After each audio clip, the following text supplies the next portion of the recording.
Here we are for our warm-up. I know this is our second day without me, and that's probably making you guys pretty sad, but at least you get to hear my voice. So that's something.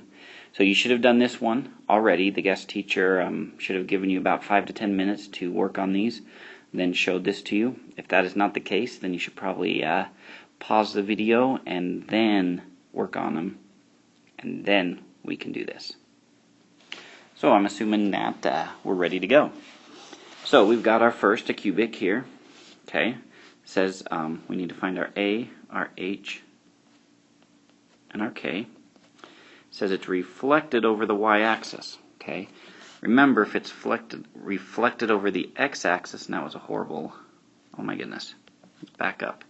If it's reflected over the x-axis, okay, that's a negative A on the outside of the parentheses.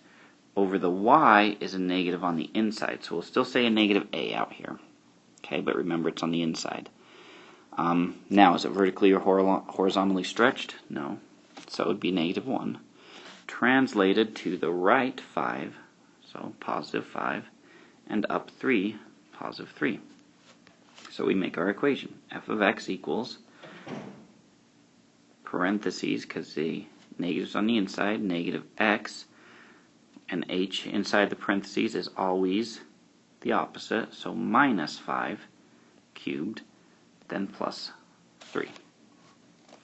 And that's what it should look like. Okay? Now, if you did put negative 1 out here without the negative inside, I believe it will make the same graph, just because of the nature of how x cubed looks, though technically it should look like this. Alright, let's try number 2 now. So we want to find the A, H, and the K. So, absolute value going on here. Now, it's not reflected, so A is positive, but it is vertically stretched by 2. So A would be 2, and translated down 4.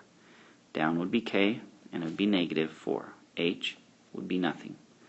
So we go G of x equals our A times the absolute value of x. Now you could put minus 0 here, or you could leave that off. Either one works. Then minus 4.